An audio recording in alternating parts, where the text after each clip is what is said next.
नमस्कार दोस्तों, स्वागत है आपका द इन्फॉर्म्ड इंडियन चैनल पर। आज हम 3 नवंबर का द हिंदू का न्यूज़ एनालिसिस करने वाले हैं। देखते हैं क्या इंपॉर्टेंट न्यूज़ आई है आज। तो जो सबसे पहले न्यूज़ है वो है अरविंद केजरीवाल ने जो है ईडी ने जो समन भेजा था उसमें जाने से मना कर दिया है। उन्होंने मना कर दिया है कि ये जो है पॉलिटिकली मोटिवेटेड है।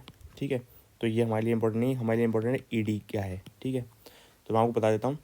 इन्फोर्समेंट डायरेक्टोरेट ये बना था मनी लॉन्ड्रिंग और फॉरेन एक्सचेंज से रिलेटेड या मनी लॉन्ड्रिंग से रिलेटेड जितने भी इश्यूज आएंगे उन्हें देखने के लिए। ठीक है, और ये बना कब था? ये बना था 1 मई 1956 में। तब इसका नाम था इन्फोर्समेंट यूनिट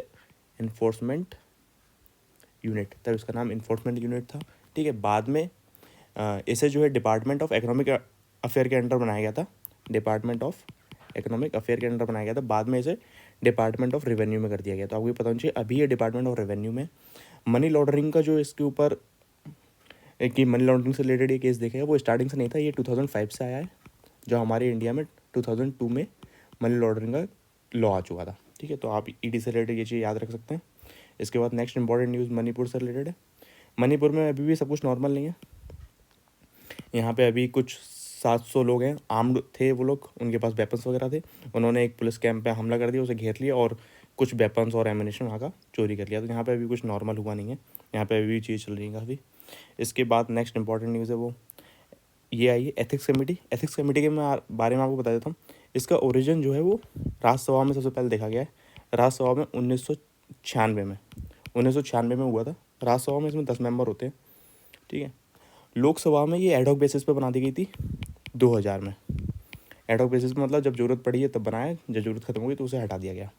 परमानेंट तरीके से ये लोकसभा में आ गई है 2015 में, और तब इसमें लोकसभा में मेंबर होने लगे 15 मेंबर।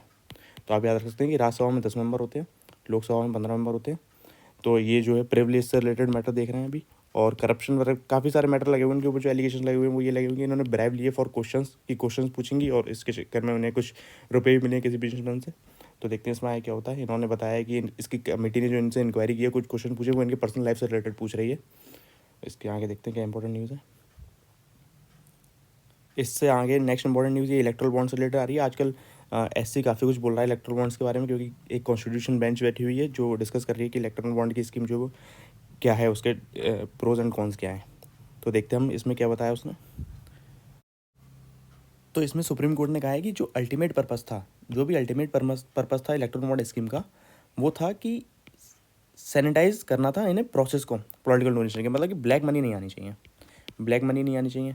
ठीक है, उसे सैनिटाइज करना था कि ब्लैक मनी ना आए, और जो वो लीगल डोनेशंस होने चाहिए, और चैनल्स जो होने चाहिए, जो भी इसके चैनल्स हैं वो बहुत ट्रांसपेरेंट होने चाहिए। ठीक है, तो ये पर्पस था इस स्कीम का।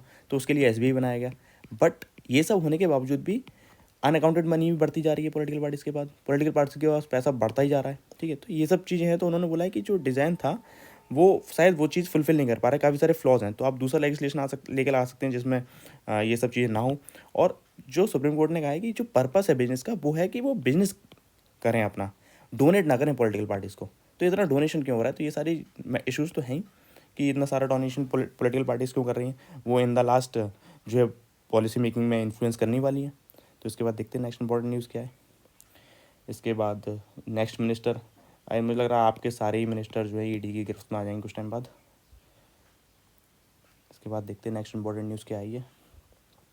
इसके बाद जो नेक्स्ट इंपॉर्टेंट न्यूज़ है वो है कि एयर पोल्यूशन बहुत ज़्यादा बढ़ता जा रहा है दिल्ली में, सीवियर हो चुका है वो। तो इससे रिलेटेड कुछ चीज़ आई हैं, मैं आपको बता देता हूँ कि क्या क्या चीज़ें आएंगी। एक है ये commission for air quality management. तो मैं आपको बता देता हूँ ये है क्या। ये CAQM जो है ये एक स्टैट्यूटरी बॉडी है। आपको ये पता होना चाहिए कि ये स्टैट्यूटरी बॉडी है। ये सन 2021 में आई है। जिस एक्ट से आई है ये वो है कमीशन फॉर, इसका जो एक्ट है air quality management in NCR and adjoining areas. ठीक है, ये एक्ट है सन 2021 का एक्ट है, ये स्टैट्यूटरी बॉडी है। ठीक है, तो इसने रिप्लेस किया है एक बॉडी को जिसका नाम है EPCA environment pollution prevention and control authority. ये सुप्रीम कोर्ट ने बनाई थी, काफ़ी टाइम पहले बनाई थी, लगभग 20-22 साल हो चुके थे इस बॉडी को बने हुए।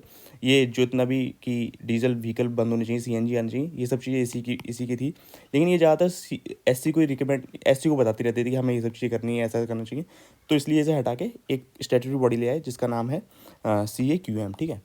तो ये काफ़ी सारी चीज़ देखता है। और इसके जो NGT है, केवल NGT, नेशनल ग्रीन ट्राइब्यूनल, केवल यही इससे रिलेटेड केस जो है वो हेयर कर सकता है। तो इसे जानना आपके लिए ज़रूरी है। इसके बाद ये जो जान सकते हैं, आप ये जान सकते हैं कि 0 से 50 के बीच में और AQI है तो गुड रहेगा, 51 से 100 है तो सेटिस्फैक्टरी रहेगा, 101 से 200 है तो मॉडरेट रहेगा, 200 से 300 है तो पुअर रहेगा, 301 से 400 है तो वेरी पुअर रहेगा। तो आपको ये सब चीज़ें पता होनी चाहिए कि क्या होता है, क्योंकि काफ़ी न्यूज़ में रहता है। इसके बाद जो नेक्स्ट इंपॉर्टेंट न्यूज़ है वो है ये stage 3 of the graded response action plan. तो ये है क्या, GRAP है क्या, ठीक है। तो ये जो है, ये सारी जो भी प्लान्स होते हैं ये कौन बनाता है, यही वाली बॉडी बनाती है। इसके बारे में मैंने आपको बताया था, CAQM, ठीक है। तो आपको पता होना चाहिए CAQM ही बनाता है ये सारी चीज़ें। और इसमें काफ़ी सारी स्टेजेस हैं, जैसे कि स्टेज वन हो गई। तो ये स्टेज 1 क्या होगी, जब एयर क्वालिटी जो होगी पुअर हो जाएगी। एयर क्वालिटी जब पुअर हो जाएगी तो स्टेज 1 होगी। इसमें कुछ रूल्स हैं उनके, ठीक है। और उसके बाद सेकंड स्टेज आती है वेरी पुअर पे, सेकंड स्टेज वेरी पुअर पे रहेगी। और इसमें जब एयर क्वालिटी 301 से 400 हो जाएगी, ठीक है। तो इसमें आप याद रख सकते हैं, इसमें क्या होगा, आइडेंटिफाई किया जाएगा कि पोल्यूशन ज़्यादा हो कहाँ पर आए, उस चीज़ को क्योर किया जाएगा। उसके बाद स्टेज 3 है इसकी, स्टेज 3 में जैसे कि अभी चल रहा है कि रेस्ट्रिक्शंस लगा देंगे वो पेट्रोल जो भी BS3 होंगे पेट्रोल के व्हीकल, और डीजल के व्हीकल जो BS4 होंगे उन सबको बंद कर देंगे, ठीक है। और ऐसी इसकी एक स्टेज और है, स्टेज 4 है, जो सीवियर पोल्यूशन पे होगी, जो सीवियर लेवल पे होगी। जैसे कि इसे जब AQI आपका 450 से ज़्यादा हो जाएगा तो वो स्टेज 4 आ जाएगी। और तब सारे जितने भी 4 व्हीकल्स होंगे जो भी दिल्ली से बाहर के रजिस्टर्ड हैं, उन सब की बैनिंग कर दी जाएगी, कोई भी नहीं आ सकता। केवल जो बहुत असेंशियल कमोडिटीज़ वाले व्हीकल हैं केवल वही आ सकते हैं, या BS6 वाले व्हीकल आ सकते हैं, और बाकी सभी बंद कर दिए जाएंगे, CNG इलेक्ट्रिक को छोड़ के। तो ये काफ़ी सारे इसके स्टेजेस हैं, तो आपको पता होना चाहिए कब कब आते हैं ये। इसके बाद देखते हैं नेक्स्ट इंपॉर्टेंट न्यूज़ क्या है। और मैं आपको ये बता दूं कि एयर क्वालिटी इंडेक्स में कौन कौन से चीज़ें हैं जिसे मीज़र किया जाता है। जैसे पार्टिकल PM2.5 है, PM10 है, O3 है, ओजोन, ठीक है। कार्बन मोनोऑक्साइड है, CO। इसके बाद नाइट्रोजन ऑक्साइड है, इसके बाद सल्फर ऑक्साइड है, लेड है, अमोनिया है, ठीक है। तो आपको ये पता होना चाहिए कि ये चीज़ें इसमें मीज़र की जाती हैं, इनके नाम आपको बखूबी याद होने चाहिए। इसके बाद देखते हैं नेक्स्ट इंपॉर्टेंट न्यूज़ क्या है। इसके बाद ये मराठा कोटा से रिलेटेड चल रहा है। इन्होंने अपनी जो फास्ट है वो उसे कुछ देर के लिए रोक दिया है और कहा है कि ये लास्ट चांस दे रहे हैं गवर्नमेंट को। देखते हैं इसमें क्या होता है। इसके बाद देखते हैं नेक्स्ट इंपॉर्टेंट न्यूज़ क्या है। एडिटोरियल्स में इस वीडियो में डिस्कस करूँगा नहीं, क्योंकि ये बहुत शॉर्ट वीडियो होने वाली है।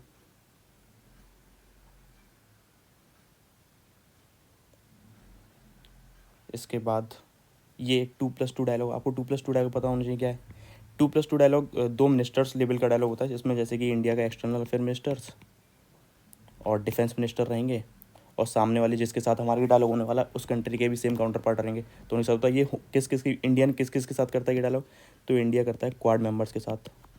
क्वाड, आपको क्वाड के मेंबर पता होने चाहिए, USA है, ऑस्ट्रेलिया है, जापान है, ठीक है, इनके साथ करेगा। और एक रशिया के साथ भी करता है। तो पता होना चाहिए कि हमारे 2+2 डायलॉग किसके साथ चल रहे हैं, ठीक है। इसके बाद देखते हैं नेक्स्ट इंपॉर्टेंट न्यूज़ क्या है। इसके बाद एक ये NCERT से रिलेटेड है। NCERT ने और ये इलेक्शन कमीशन ने मिलके एक कुछ MOU साइन किए हैं। उसमें वो NCERT जो है इंट्रोड्यूस करने वाला है टेक्स्ट बुक को, जिसमें इलेक्टोरल लिटरेसी से रिलेटेड चीज़ें होंगी। अब चैप्टर्स होंगे या पढ़ाया जाएगा, इलेक्टोरल लिटरेसी को बताया जाएगा कि वोट करना चाहिए, ये सब चीज़ें हैं जो वो उसे बढ़ाया जाएगा, ठीक है। तो मेमोरेंडम ऑफ अंडरस्टैंडिंग साइन किया गया, मैंने आपको बता दिया, ठीक है। किस किस के बीच में हुआ, इलेक्शन कमीशन के बीच में और एजुकेशन मिनिस्ट्री के साथ मिलकर हुआ है इन दोनों का, ठीक है। SC का एक फ्लैगशिप प्रोग्राम है, उसके बारे में बताया गया है। तो मैं आपको बता दूं क्या है ये प्रोग्राम। ये SVEEP, स्वीप बोल सकते हैं, कुछ भी बोल सकते हैं आप इसे, ठीक है। इसकी फुल फॉर्म है systematic voter education and electoral participation. यहाँ पे लिखा हुआ है देखिए, systematic voter education and electoral participation, ठीक है। ये आपको पता होना चाहिए इसकी फुल फॉर्म क्या है। ये अभी का प्रोग्राम नहीं है, 2009 का प्रोग्राम है। ये जो है फ्लैगशिप प्रोग्राम है इलेक्शन कमीशन ऑफ इंडिया का फॉर वोटर एजुकेशन। इसमें वोटर एजुकेशन से रिलेटेड चीज़ें हैं। कि वोटरों को एजुकेट करना है हमें, एनकरेज करना है कि आप वोट डालने जाएँ, एनकरेज करना है एलिजिबल वोटर्स को, और इन्फॉर्म चॉइस करें वो अपनी, वोट तो डालने जाएँ लेकिन कास्ट को वोट करके ना आए, एक इन्फॉर्म्ड डिसीजन होना चाहिए कि किसे वोट करना है, ठीक है। इन सब से रिलेटेड चीज़ें कर रहे हैं वो इसमें। और इसमें जो है वो अब कुछ ऐसा भी करने वाले हैं कि टीचर्स को भी ट्रेनिंग प्रोवाइड करेंगे कि क्या क्या पढ़ाना है, किस तरीके से पढ़ाना है इस चीज़ में। और एक डेमोक्रेसी रूम बनाएगा, हर एक जो भी secondary senior every senior secondary school will have a democracy room for regular discussion, जिस पे इस चीज़ से इलेक्शन से रिलेटेड डिस्कशन हुआ करेंगे चीज़ों के, ठीक है। तो आपको ये बताऊँ जी, आप जो इम्पोर्टेंट थी वो ये थी SVEEP। उसके बाद देखते हैं नेक्स्ट इंपॉर्टेंट न्यूज़ क्या है। एक ये न्यूज़ आई है कि सब डिविजनल मजिस्ट्रेट जो है उन्होंने यूपी के गवर्नर को समन भेज दिया था, आनंदीबेन पटेल को, ठीक है। तो इन्हें अब जो है सस्पेंड कर दिया गया। सस्पेंड क्यों कर दिया गया, इसके पीछे एक रीज़न है, आर्टिकल 361 हमारे प्रेसिडेंट और गवर्नर्स को इम्यूनिटी प्रोवाइड करता है। इम्यूनिटी प्रोवाइड करता है कि उनकी कोई क्रिमिनल प्रोसीडिंग्स उनके ऊपर नहीं बैठ सकती, कोई क्रिमिनल प्रोसीडिंग्स उनके ऊपर नहीं बैठ सकती, क्रिमिनल तो बैठ ही नहीं सकती, और सिविल प्रोसीडिंग्स होंगी तो उसके लिए सिविल प्रोसीडिंग्स के लिए 2 महीने का नोटिस भेजना पड़ेगा, 2 मंथ का नोटिस होना चाहिए। तो इन्होंने ऐसा कुछ नहीं किया और बस समन भेज दिया, तो इस चक्कर में इन्हें सस्पेंड कर दिया गया है। इसके बाद नेक्स्ट इंपॉर्टेंट न्यूज़ देखते हैं क्या है। इसके बाद जो नेक्स्ट इंपॉर्टेंट न्यूज़ है ये है रशिया जो है डी रेक्टिफाई कर रहा है, रेक्टिफाई कर रहा है इसे, कैसे, ग्लोबल न्यूक्लियर टेस्ट वैन को री रेक्टिफाई कर रहा है। क्यों, इसका कहना है कि USA ने इसे साइन तो कर दिया था लेकिन रेक्टिफाई नहीं किया था, तो हम भी रेक्टिफाई नहीं करेंगे, अब पीछे हट जाएंगे हम इसे। तो रेक्टिफाई और सिग्नेटरी में आपको डिफरेंस बताऊंगी। सिग्नेटरी का मतलब है कि हाँ हमने कोई चीज़ एक्सेप्ट कर लिया कि ठीक है न्यूक्लियर बैन नहीं होनी चाहिए, लेकिन रेक्टिफिकेशन का मतलब है कि हमने उसके लिए किया, हमने लीगली बाइंडिंग किया नहीं किया, क्या उसके लिए कोई हम लॉ लेके आए नहीं आए, तो इन सब चीज़ों में रेक्टिफिकेशन होता है। तो USA ने रेक्टिफाई नहीं किया है, तो अब रशिया ये बोल रहा है कि हम भी इससे पीछे हट जाएंगे, देखते हैं और क्या होता है। वैसे भी ये सब न्यूक्लियर ट्रीटी होने के बावजूद भी सबके पास न्यूक्लियर वेपन तो है ही। इसके बाद देखते हैं नेक्स्ट इंपॉर्टेंट क्या न्यूज़ है। इसके बाद एक CVAM से रिलेटेड न्यूज़ है, आपको ये पता होना चाहिए कि ये क्या है। इसमें जो है हमारे CVAM को बारे में बताया गया कि ये जो किल कर देगा EU को, यूरोपियन यूनियन जो है ये लेके आना है CBAM। मैं आपको इसके बारे में बता दूं कि ये है क्या। CBAM जो है कार्बन बॉर्डर एडजस्टमेंट मैकेनिज्म है, ठीक है, मैकेनिज्म है। इसमें क्या करेगा ये, यूरोपियन यूनियन के अंदर कोई भी अगर प्रोडक्ट आएगा, जैसे कोई भी प्रोडक्ट बाहर से इंपोर्ट करा इन लोगों ने, यहाँ पे पहुँचा, तो ये वहाँ पर उससे चार्ज लेंगे, कुछ टैक्स फाइन करेंगे। टैक्स किस चीज़ का होगा, देखेंगे पहले तो कि उस प्रोडक्ट को बनने में कितना कार्बन बाहर आया, कितना ग्रीन हाउस गैसेज हुई हैं बाहर आई हैं, तो उसके हिसाब से वो टैक्स लिया जाएगा उससे। ये अप्रॉक्स माना जा रहा है कि 20 से 35% के बीच में टैक्स रहेगा। तो इंडिया का इस पर क्या फ़र्क पड़ेगा, इंडिया का फ़र्क पड़ेगा क्योंकि इंडिया जो है आयरन एंड स्टील बहुत ज़्यादा अमाउंट में जो है एक्सपोर्ट करता है यूरोपियन यूनियन को।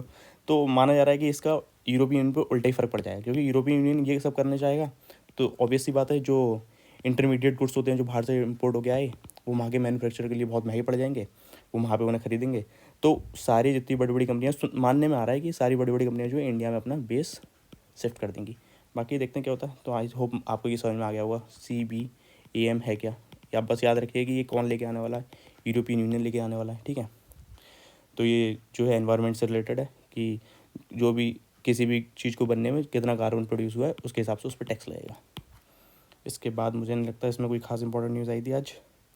बाकी कल का मैच का तो आपने देख ही लिया होगा, हमने श्रीलंका को 55 रन ही बनाने दिए बस और उसे ऑल आउट कर दिया, और हमने जो है 357 रन बनाए थे, इंडिया जो है 302 रन से जीत गया। तो ये बढ़िया था, कल का मैच बढ़िया था। बाकी का और कोई न्यूज़ नहीं खास आज। धन्यवाद, अच्छा लगे तो शेयर एंड लाइक कर दीजिए।